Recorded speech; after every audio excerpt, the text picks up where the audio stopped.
gudoomiyaha gobolka Togdheer mudane Maxamed Muuse Diri ayaa mar wasaaka la hadlayay warbaahinta kala duwan ee ka howlgasho gobolka Togdheer ayaa waxa uu ka warbixiyay laba dil isla markaasna ka dhacay intii xilka hayay gudaha gobolka Togdheer iyo siyaabihii kala duwan ay ku soo ilaadeen waana kan gudoomiyaha gobolka Togdheer mudane Maxamed Muuse Diri oo ka hadlaya arrimahaasi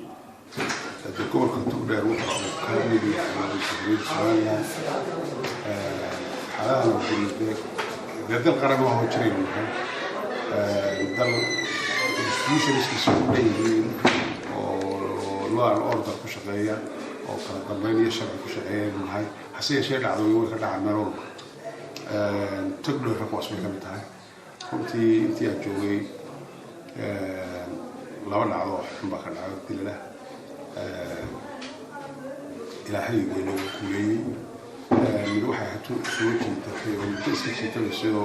أنا استوى عليه كنت قرضي ولدينا شبهي وحنا لا قاعدتي هنا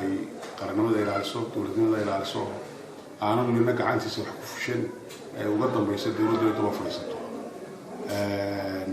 عندي وحدي ستين أخذت دلال بدن أي صويصي نحوش أي دولة بوليستي عندي وحدي ستين عنتها وهي وصوغتي كاسة كل ما الحمد لله وحي أحرنتها سدى تمسك ذي وصاب سنانا ولا وجرا وكل كنت بقى يو الدولة كتول إلى عليها وكذا مريض أنتها هل دي لو كان عشري إنما نسكو صدي وينا أجا وخدعي أجي دلك وخدعي أجا كذا كينا حلوة كان صوتي السجنة كنت دلال بدرو بيش ممكن يدورد كنت دورد إثيوبيا وكم حسنا كل الخشنات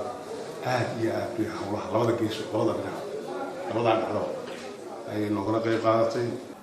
geesta kalena gudoomiyaha gobolka Togdheer mudane Maxamed Muuse Diri ayaa waxa uu ka hadlay horumarada kala duwan isla markaasina baaxad leh ka socda gudaha gobolka Togdheer kaasoo bulshada kala duwan ee gobolka Togdheer noogu baaqay inay ilaaliyaan nabadda iyo xasiloonida gobolka Togdheer horumarka dalku si uu socdo maalin kuma qaraayo halkan ku soo bilaabnay malaha intiina badan malaha ma jirin ee waa garanaysaa dal dhisan iyo dal dhisan oo weynaanima ummaddu sameeyay oo waxa jirin ما أنت نحكي عنه مرة إنها كنا بيحسنين البوتكي أول جار كاي يمكن كمرة برعو ودوي رتقوا أقلوا محوها سكاي سكراب بس يعني ورا من لكن فوق كنا نرد لو هذا كيسان وخالد بكيلة وررك مقالة برعو